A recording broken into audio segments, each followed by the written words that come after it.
My husband Ryan and I met in this random community emergency response training class and hit it off immediately. His family seemed normal at first. His dad Michael was quiet but nice. His sister Tara was actually super cool. But Deborah, OMG. The first red flag happened at our engagement dinner.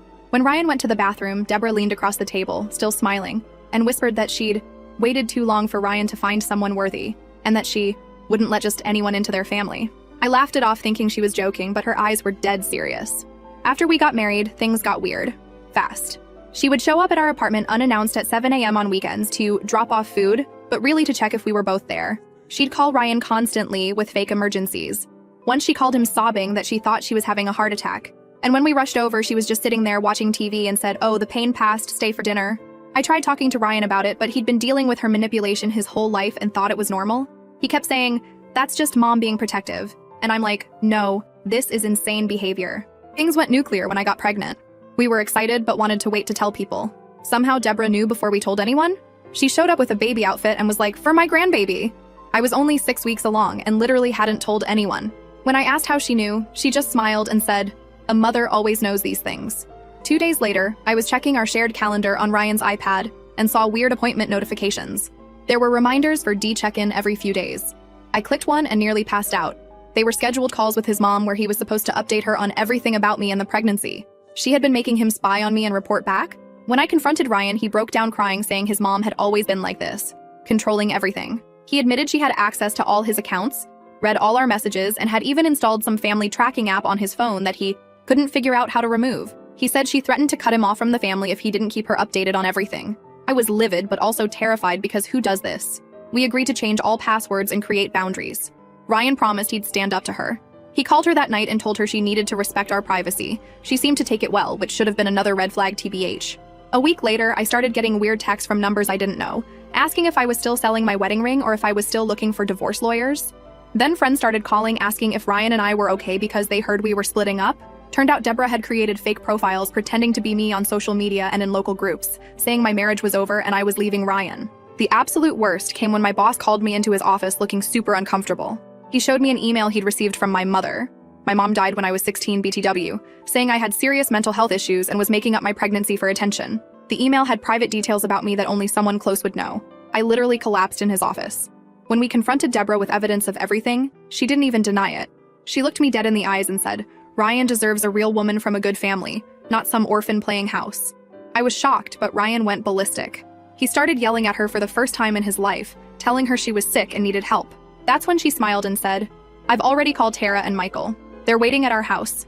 We need to discuss Ryan's future and how we're going to handle this situation as a family." Ryan asked what she meant, and she said, "You think this is the first time I've had to save you from a mistake? Ask your father what happened to Jessica." Ryan looked like he'd seen a ghost. Apparently, Jessica was his high school girlfriend who suddenly moved away. He stammered, "What did you do to Jessica?" And Deborah just laughed and said, "Nothing she didn't deserve. Now come home, son." Without her. Ryan grabbed my hand and we left. In the car, he was shaking so bad he couldn't drive. He told me his dad had always hinted that his mom had taken care of a problem with Jessica, but he never understood what that meant until now. Jessica had gotten pregnant at 17 and suddenly moved away after telling only Ryan's mom. We went straight to a hotel and Ryan called his sister Tara, putting her on speaker. She started crying immediately and confirmed our worst fears. Deborah had terrorized every woman Ryan had ever dated. With Jessica, she had threatened the girl's family with some kind of blackmail until they sent her away. Tara said Deborah had a file on me from before we were even engaged. That night we heard someone trying to open our hotel room door at 3 a.m. When Ryan looked through the peephole, he stumbled back in shock. It was his dad Michael just standing there silently. First update. So, if you read my last post, you know that my life basically got carpet bombed by my mother-in-law, Deborah, and her absolute refusal to let me exist as a human being married to her son. I wish I could tell you it calmed down after we left our apartment and went into hiding, but LOL, no. That was just the pregame. If you're here for neat, happy endings, go watch some cozy TikTok couple. If you want to know what it's actually like to get hunted by your husband's family because you dared to marry their precious boy, buckle up. Anyway, we left off at the hotel, right? Me and Ryan basically shaking in a mid-range chain room, trying to process that his dad, Michael, had just stood outside our door at 3 a.m. Not knocking, not saying anything, just standing there. I still don't know if he was trying to scare us or if he genuinely thought we'd open the door and hand ourselves over like toddlers. But either way, it was creepy as hell. Ryan was pale and wired, pacing around the bed, and I was texting my aunt at 3:20 in the morning trying to figure out if we needed to call the police or just IDK, set up a Home Alone-style trap with the ironing board. We did what any panicked, sleep-deprived couple would do. We piled a chair and my suitcase against the door, checked the peephole every 5 minutes, and called down to the front desk, whispering like idiots. The night manager said he'd check the security footage and send someone up, but by the time anyone bothered to show, Michael was gone. Cool. Thanks for nothing. Hotel security. I barely slept 40 minutes, and when I did, my dreams were all versions of Michael silently lurking in the hallway, holding a butcher knife, or for some reason, a giant fish. No idea why, but my brain is broken. At like 6:30, the manager called up and said Michael had left something at the desk for us. Just the way he said it, polite but definitely uncomfortable, made me want to crawl out of my skin. Ryan insisted we shouldn't go get it, but I couldn't not know. So I sent him down to collect the envelope, while I stood at the door with the phone in my hand, ready to call 911 if anything felt even slightly off. Ryan came back up looking weirdly gutted, holding a plain manila envelope. Inside were 4 photos of him as a kid, awkward school pics, him at a birthday party, that sort of thing, and a folded note in Deborah's handwriting. I swear, her handwriting is like angry cursive, all sharp points and underlines. The note said, "Family is forever. We can forgive you if you come home and talk to us, without her." And then, as if that wasn't enough, she'd drawn a little heart and signed it, Mom. I actually laughed. The kind of laugh where you're almost crying. Like, really? This is your play? Emotional blackmail via yearbook photo?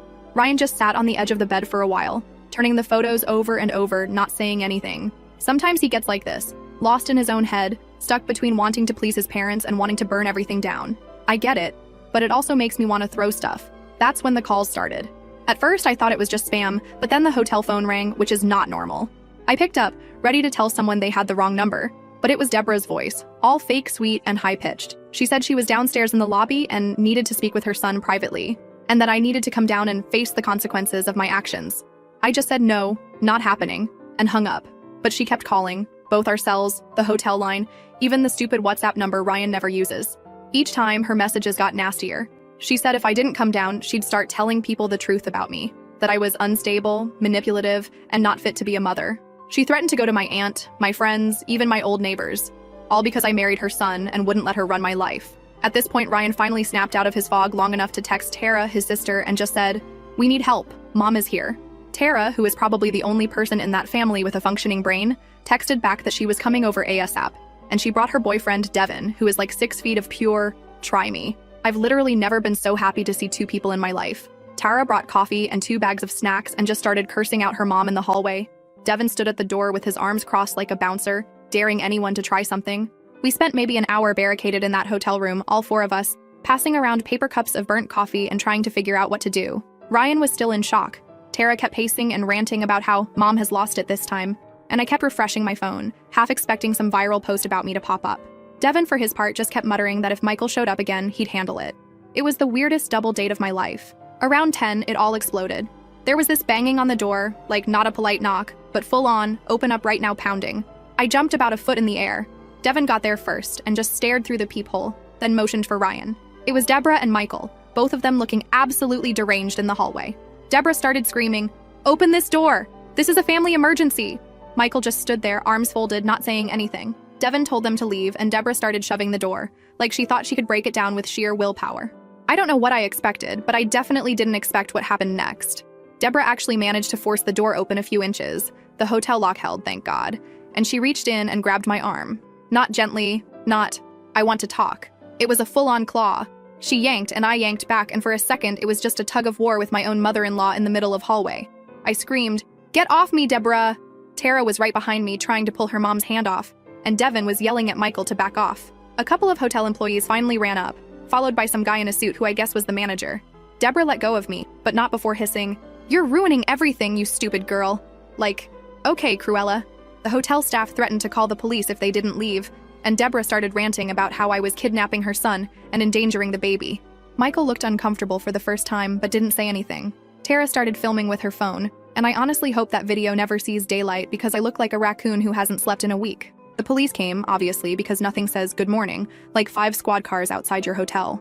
Deborah was screaming at the officers about how she needed to save her son and protect her grandchild, while Michael just glared at Devin, like it was his fault for existing. The cops separated us, took statements, and told Deborah and Michael they were banned from the property. Deborah tried to argue, but the officers shut her down. Tara's boyfriend sent me the video just in case. After that, the adrenaline crash hit me like a truck. I felt gross, shaky, and just done. I wanted to go home, but we couldn't. I wanted to call my mom, but, well, she's been gone for more than a decade. Ryan tried to hug me, but I just sat on the bed with my head in my hands. The only thing that helped was Tara sitting next to me, whispering that I wasn't crazy, and that her mom had always been like this. But it was getting worse. She said she'd never seen Deborah go this far, not even with Jessica. Which, yikes, still not over that revelation. We checked out of the hotel just before noon. The manager apologized, but it was obvious he was just glad to see us go. I don't blame him. Who wants domestic drama in their TripAdvisor reviews? Devin offered to drive us wherever we needed, so we loaded up our stuff into his beat-up SUV and just sat there for a minute, trying to figure out what the actual hell to do next. Every option felt unsafe. Go home? Not a chance. Another hotel? Deborah would find us. Stay with Tara? Her apartment is tiny and Michael has a spare key. Don't even get me started. Our only real option was my dad's place. He's a retired guy with a big old house and a frankly excellent security system. Plus, he's never liked Deborah. He lives about 40 minutes away, but it felt like another planet. The drive to my dad's was silent except for Tara and Devin quietly debating whether they should change their locks too. Ryan stared out the window, clutching the envelope of childhood photos like it was a bomb, and I just kept scrolling through my phone, watching the group chats blow up. People were asking if we were okay, if the rumors about us splitting up were true, if I'd really threatened to hurt myself. Thanks, Deborah. I didn't even bother replying. I just wanted to get somewhere no one could follow us. Pulling into my dad's driveway felt like reaching the finish line of a marathon I never signed up for. He was waiting on the porch, arms crossed, looking every inch the "don't mess with my kid, Dad." I hugged him so hard I nearly broke his ribs. He didn't ask questions, just ushered us inside, handed me a mug of tea, and said, "You're safe here. No one gets in without my say-so." God bless old men who still trust in deadbolts and motion lights. We crashed in the guest room, and I finally got a few hours of real sleep, until my dad's phone started blowing up. You guessed it. Deborah had found his number and was now calling him, demanding he bring her son home and return her grandchild to the family. Dad hung up, then blocked her, which is more than I can say for Ryan, who still won't block his parents. I get it, sort of. He's scared. But it's infuriating. That night, the four of us, me, Ryan, Tara, and Devin, sat around my dad's kitchen table, eating takeout and making a list of everything Deborah had done. It was like putting together a true crime podcast, except the murderer was my mother-in-law and the victim was my sanity. Tara admitted she was scared her mom would come after her next, and Devin said he was ready to call the cops if Michael set foot anywhere near their place. Ryan just kept apologizing, over and over, until I finally snapped and told him to stop. This wasn't his fault. Or at least not all his fault. Deborah has been like this forever, and nobody ever called her on it. I don't know where we go from here. We can't stay at my dad's forever, but for now it's the only place that feels safe. Deborah is still out there, making calls, spreading rumors, trying to get everyone on her side. I keep waiting for someone to knock on the door or for my phone to light up with another insane message. Part of me wants to fight back, post the video, go public, burn it all down. But another part just wants to sleep for a week and pretend this isn't my life. If you made it this far, thanks. Seriously. I don't know if I'm looking for advice or just screaming into the void at this point, but it feels good to get it out. I wish I could say it's over, but something tells me Deborah isn't done. She never is. Second update. So, yeah, here I am again. If you're still following this story, first of all, I see you, and I'm sending you caffeine and solidarity, because living it was wild, but retelling it is almost as exhausting. This part? This is where she drags my extended family into the mess and things get even messier. We'd been at my dad's for maybe 3 days. It was weird, like being in high school again, but with more swearing and less privacy. My dad's house is old and kinda creaky, but he's one of those guys who still uses an actual answering machine, so there's always a weird beep in the background. I tried to keep things normal, helped with dishes, scrolled endlessly through TikTok, tried to ignore the fact that my notifications were blowing up every 5 minutes with some new drama. Ryan mostly hid in the guest room, playing mobile games or just pacing. We kept thinking, maybe if we just lay low long enough, Deborah would get bored and move on to obsessing about Tara's haircut or Michael's cholesterol again. Ha, if only. First sign things were about to go off. My cousin Barbara called out of nowhere. She's a couple years older, lives about 20 minutes away, and we're not super close. But she's one of those people who always wants to mediate and keep the peace. She opened with, "So I just talked to your MIL? Why is she saying you're," and I quote, "refusing to let Ryan leave the house or see his family?" I almost dropped my phone. I tried explaining, but she interrupted a ton, saying she just wanted both sides. By the end, she was asking if maybe I should just meet Deborah halfway. Which, yeah, let me just compromise with someone who tried to drag me out of a hotel room by my arm. I hung up, called Tara. She was pissed. She'd gotten the same kind of call, only her version was that I'd brainwashed Ryan and was keeping the baby from the family. The wildest part? Some people believed it. My Aunt Marilyn, my dad's sister, who's always been a little much, texted my dad an entire essay about family unity and how young girls these days don't respect traditions. I couldn't believe it was happening, but there it was. Deborah had started calling everyone she could find, spinning her version of events, and it was actually working on some people. Ryan at this point was barely functioning. He kept saying, "Maybe if I just talk to Mom," Maybe if I explain. And I wanted to shake him. Devin and Tara came over one night with pizza and tried to lighten the mood, but it was awkward. Devin was scrolling through his phone, looking up restraining order drama stories, and Tara kept making nervous jokes. At one point, my dad snapped that if Deborah showed up, he'd call the cops before she made it up the steps. He said it with this look I'd never seen before. Half I'm not joking, and half, I can't believe this is my life now. Next morning, the real circus started. I went out on the porch to get some air and avoid the smell of my dad's burnt toast, and there was a letter taped to the mailbox. White envelope, my name scribbled on the front. Inside was this rambling, half-typed, half-handwritten letter. Deborah said that if I continued spreading lies about her and her family, she'd have no choice but to take legal action for defamation and character assassination. There was even a cease and desist at the top, like she'd Googled how to write one and then just went nuts with copy-paste. She claimed I was slandering her to neighbors and destroying her son's good name. I read it out loud to Ryan and Tara. Tara was cackling, but Ryan just looked sick. I wish that was the end of it, but this is my life, so of course not. 2 hours later, my phone started blowing up again, this time with messages from friends and, weirdly, old acquaintances. Someone, I wonder who, had started DMing people claiming I'd been hospitalized for mental issues and was making up stories to get attention. One of my high school friends sent me a screenshot. There was a whole thread in a local Facebook mom group, complete with my wedding photo and a bunch of people arguing about whether I was unstable or just stressed. I should have known better than to look, but I did, and of course I ended up rage scrolling through comments. Someone actually asked if Ryan was safe at home. Honestly, the urge to reply with a meme was overwhelming. Ryan tried to call his dad to get him to make Deborah stop, but Michael just said that the family needs to do what's best and sometimes women get emotional. I swear I almost drove over there myself. Devin offered to go instead, but Tara convinced him not to start a fistfight in the driveway. We all sat in the living room eating ramen out of mugs and watching YouTube on my dad's old TV, half waiting for the next fire to start. It came sooner than I thought. Around 3, the ring doorbell chimed. My dad checked his phone and muttered, "You've got to be kidding me." Deborah and Michael were standing on the front lawn, arms crossed, looking like they'd just shown up for a family intervention, not a hostile takeover. I looked at my dad, and he just shook his head and pulled on his shoes. He's not a big guy, but he's stubborn, and he was not about to let anyone walk all over him or his house. I went outside with him, Tara right behind me. Deborah started up immediately, saying she was just here to get her son and make sure the baby was okay. Michael hung back, but I could see he was taking in the house, looking at the windows, probably checking for cameras or whatever. My dad told them to leave, said we'd call the police if they didn't. Deborah got louder, started talking about lawyers and family rights and parental duty. She actually tried to push past my dad to get to the door, and I stepped in front of her. She glared at me, totally unhinged. She said, "You think you can keep my son from me? You think you're better than this family?" I just stared right back and said, "We're not going anywhere. Go home." She shoved me, full on, open palm to my shoulder. I stumbled back, but Tara caught me. My dad got between us, and then Michael started yelling at Ryan, saying he was throwing his life away for a girl who doesn't respect tradition. Ryan just stared at the ground. It was chaos. Deborah was shouting, Michael was yelling, Tara was screaming at her mom to leave us alone. I could see neighbors peeking out through curtains. Devin came running out of the house, got between Michael and Ryan, and told them to back off. Deborah actually tried to slap Tara, but my dad grabbed her wrist. She yanked away and started screaming about abuse and assault. That's when the cops showed up, again. Guess a neighbor finally called, because 2 squad cars pulled up and officers got out, looking bored as hell. One of them asked what was going on, and Deborah started in with her story, sobbing about her traumatized son and dangerous daughter-in-law. Michael tried to play the calm, reasonable dad, but the cop just kept writing stuff down on a little notepad. The officers separated us, took statements, and eventually told Deborah and Michael they had to leave, or they'd be arrested for trespassing. Deborah tried to argue, but my dad wasn't having it. He told her if she ever set foot on his property again, he'd file a restraining order so fast her head would spin. After they left, the house was dead quiet. Ryan actually started crying, not like ugly sobbing, but just silent tears, sitting at the kitchen table. Tara hugged him, and my dad just said, "Sometimes you have to pick your real family." Even Devin looked shaken, and he's usually the chillest guy in any room. I went to the bathroom and splashed water on my face, just trying to calm down. When I came back out, I found Tara staring at her phone, her face pale.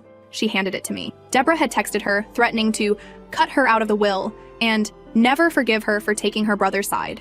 Tara just shook her head and said, "Honestly, I'm done. I can't do this anymore." I hugged her, and for the first time, I actually believed her. She'd always tried to keep the peace, but Deborah had finally pushed her too far. We spent the next couple days basically hiding out. My dad changed the Wi-Fi password, because apparently Michael once tried to hack our baby monitor. Long story. And everyone kept their phones on silent. I barely slept. Ryan stopped eating much, and Tara alternated between rage texting her mom and stress baking cookies. Every time the doorbell rang, we all jumped. Then the next wave hit. Deborah started messaging extended family, telling them I was unstable, Ryan was being abused, and that my dad was harboring us. My cousin Barbara actually showed up at the house and tried to stage a mini intervention. She brought cookies and this whole speech about healing the rift. My dad basically told her to get her information straight before coming in hot with accusations. Barbara left, but not before giving me this look like I'd just ruined Christmas. But it didn't stop there.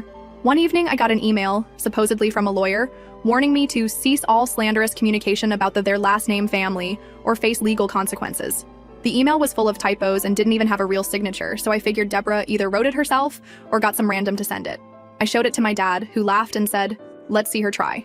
Meanwhile, Ryan's phone started blowing up with texts from old friends, guys he barely even talks to, asking what the hell was going on.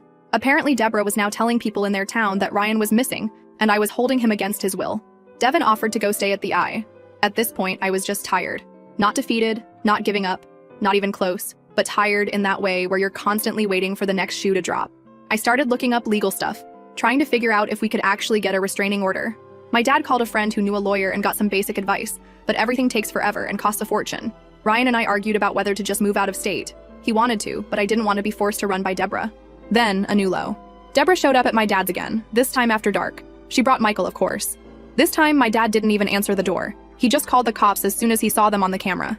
Deborah stood outside, yelling into her phone, saying she was being denied her rights as a grandmother, and that the law would be on her side.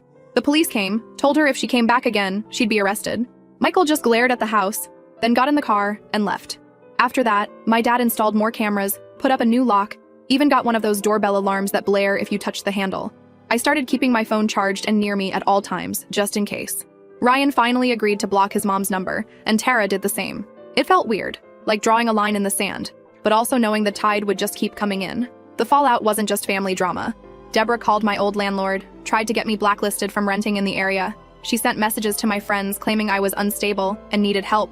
Some people ghosted me, others called to check if I was okay, but you could hear the skepticism in their voices. It was humiliating. One day, I went into the living room and found my dad staring at his phone, mouth tight. He handed it to me, and there was a Facebook post from Deborah, tagging half the family, saying she was praying for her son's safe return and asking for community support during this difficult time. People were commenting, some with prayers, others asking what happened, a few with not-so-subtle digs at me. The comment section looked like a war zone. That night, Ryan and I sat outside on the back steps, watching the neighbor's cat hunt moths. He asked if I still wanted to have this baby, if I was scared it would just make things worse. I told him honestly, I didn't know what I wanted, except for Deborah to go away and leave us alone. He nodded, and we just sat there not saying anything. The next morning, we made a decision. We couldn't keep hiding and hoping it would all blow over. We needed to actually do something. So we started prepping to file for a restraining order. My dad agreed to help with paperwork. Tara said she'd testify if it came to that. She was done protecting her mom. Devin started collecting all the videos, texts, screenshots, everything. It felt like moving from defense to offense for once. Not gonna lie, I was nervous. Suing your Mel? This isn't a soap opera, but here we are. But if you've read this far, you know by now, Deborah doesn't give up easy. Filing paperwork is just the start. Last update. Okay, Reddit, here's the update where things got so public, so messy, and honestly, I'm still waiting for the other shoe to drop. The last post ended with us prepping a restraining order after she tried to storm my dad's house, set the family group chat on fire, and torpedo my reputation in our town.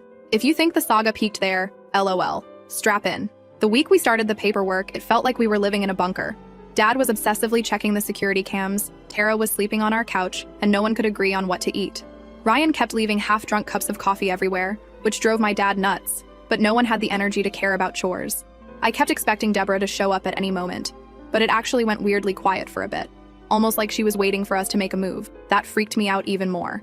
You know that feeling when everything's calm and you just know it's about to explode? That. We finally got a court date. It took forever, seriously. The amount of red tape just to file a basic restraining order is wild. My dad helped with the forms, which felt like some sad family project. Tara pulled together screenshots. Devin put together a folder of videos. His phone is now like 80% Mael meltdown footage. And Ryan spent hours on the phone with whoever would listen, trying to wrap his head around the whole thing. I caught him once scrolling through old photos of his mom and him from when he was a kid. He didn't say anything about it, but he didn't need to. That whole week, Deborah went full nuclear online. She started by making a bunch of vague Facebook posts about losing her son to a manipulative outsider and praying for family restoration. She tagged Ryan, me, even Tara. Then she started DMing random people, asking them to pray for her grandchild's safety and help bring her son home. It was so embarrassing. People started looking at us funny at the grocery store. Some neighbors stopped waving. I got weird DMs from people I barely knew, asking if the rumors were true. The old ladies at my dad's church group started dropping concerned hints about young marriages and stress. I mean, I even got a text from my ex-roommate from college like, "Hey, are you okay? Heard things are rough. NGL, I wanted to move to another planet." Meanwhile, Ryan was getting texts from Michael, his dad, every other day. Michael's messages ranged from, "You're being selfish," to "Your mother is heartbroken," to these weird reminders about family traditions and what happened to Jessica. If you read the earlier posts, you know that name still freaks Ryan out. Michael never apologized, never took our side, just kept trying to guilt trip him. I asked Ryan why he even read the messages, and he just shrugged. I think he was hoping for some sign that Michael would finally step up. But honestly, it was never gonna happen. I wish I could say we handled all this with grace and dignity, but mostly it just made us snappier and more awkward as a couple. We fought about stupid stuff, like whether to get takeout or try to cook, who was hogging the charger, whether to answer the landline or let it go to voicemail. My dad kept reminding me to eat, Tara kept stress cleaning, and Devin started spending more time at his own place, which I totally get. Even the cat started hiding when voices got raised. The day before court, Deborah pulled her biggest stunt yet. She showed up at my dad's place with Michael and tried to serve us with grandparents' rights papers. I'm not even kidding. She'd found some printout online and written in all the blanks herself. She handed it to me on the porch, all smug, and said, "I'm going to fight for my grandchild, whether you like it or not." I told her to get off the property and slammed the door. The actual court day was surreal. We all got up before sunrise because Ryan was so anxious he couldn't sleep. Tara did my hair in the kitchen, hands shaking the whole time. My dad put on his only decent suit, which he hadn't worn since my mom's funeral. We packed all the evidence, printouts, phones, USB drives, the whole 9 yards, into a grocery bag. Ryan and I barely spoke on the drive. He just kept tapping his foot and scrolling through Reddit on his phone. When we got to the courthouse, Deborah and Michael were already there, standing with their arms crossed and faces like stone. Deborah had her hair done and was wearing this weirdly formal dress, like she was there for Sunday service, not a restraining order hearing. The waiting room was tiny and tense. Deborah kept glancing over at us, and Michael stared at Ryan like he wanted to say something but couldn't. Tara sat between us, scrolling through her phone, and my dad kept muttering under his breath about wasting a whole day on this nonsense. The judge was late, so we all just sat there, pretending not to notice the glances from the clerk and the other people waiting for their own cases. One guy kept sneezing, which somehow made everything feel even more awkward. When our case was called, I felt this weird mix of anger and IDK, not fear, but something close. I was ready to fight, but also half expecting the whole thing to go off the rails because, well, look at how everything else had gone. The judge asked us to explain what was happening, and Deborah immediately launched into this huge speech about losing her son and fearing for her grandchild. She started crying, which, not gonna lie, was a little impressive. She even had tissues ready. Michael just sat behind her, arms crossed. Our lawyer, well, technically my dad's friend's friend who agreed to help us out, tried to lay out the facts. The hotel incident, the trespassing, the fake profiles, the police calls, the letters, the threats. He had screenshots, videos, all of it. The judge kept asking Deborah to let him finish, but she kept interrupting, saying I was trying to cut Ryan off from his family and poisoning the next generation. At one point, she tried to hand the judge a stack of printed out emails, but the judge just told her to sit down. Then Deborah started yelling about what happened to Jessica, which made the judge stop and ask for clarification. Deborah wouldn't explain, just kept saying, "He knows what I mean," looking straight at Ryan. I looked at Ryan and saw his hands were shaking. The judge finally told Deborah that if she didn't calm down, she'd be removed from the courtroom. She slammed her hand on the table and hissed, "You're all making a mistake." When it was my turn, I tried to just lay it out. How Deborah had been coming after me since before the wedding, how she'd shown up unannounced, called and texted constantly, tried to ruin my reputation, and physically grabbed me at the hotel. I read a couple of the worst texts out loud. At one point, I just said, "I don't know what else to do. I just want her to leave us alone." Ryan spoke too, finally. He told the judge that Deborah had always tried to control his life, that he'd let it slide for years, but this was different. He said, "I can't do this anymore. I love my mom, but I can't let her ruin my marriage." Deborah started crying again, but this time it wasn't as convincing. Michael just kept staring at the floor. The judge asked Tara if she wanted to add anything, and Tara stood up, voice shaking, and said, "I love my mom, but she's hurting people. She needs to stop." The judge nodded and said they'd heard enough. The ruling felt like it took forever, but the judge finally granted the restraining order. Deborah cannot come within a certain distance of us, can't contact us directly, and can't show up at my dad's house. The judge said some stuff about escalating behavior and how this was about safety, not family drama. Deborah tried to argue, but the judge just ignored her. She started yelling, saying, "This isn't over, you'll regret this," and had to be escorted out by the bailiff. Michael followed, but not before glancing back at Ryan. That look said everything. Disappointment, anger, maybe a little fear. After court, we all just stood outside for a while trying to process what happened. Tara was shaking, Devin grabbed her hand, and my dad actually smiled for the first time in weeks. Ryan just sort of deflated. Like the last bit of hope he had for reconciling with his parents was gone. I felt weird. Not happy, not sad, just tired, but also, for the first time, a little safe. But, of course, Deborah wasn't done. Over the next week, she started telling everyone she'd been wrongly accused and unjustly banned from her family. She posted about us on Facebook, tagged random people, even tried to start a GoFundMe for her legal expenses. Some people in the community took her side. Others messaged me to say they were sorry for what happened. My Aunt Marilyn called again to say she thought it was all blown out of proportion. My cousin Barbara stopped talking to me completely. It messed with my head, NGL. Ryan and I fought about what to do next. He wanted to move out of state, start over somewhere without all this baggage. But I was stubborn. I didn't want Deborah to win by driving us away. Tara said she wanted to stay close, at least for now. She was worried Deborah would try to find some way around the order. Devin suggested we all get together once a week, just to keep an eye on things and check in. For a while, it felt like we were in a weird little support group, sharing updates about whether Deborah had tried anything new. Meanwhile, life kept rolling. The baby was still coming, whether we were ready or not. My dad bought a new video monitor for the house, just in case. We started looking for a new apartment, somewhere not so close to the drama.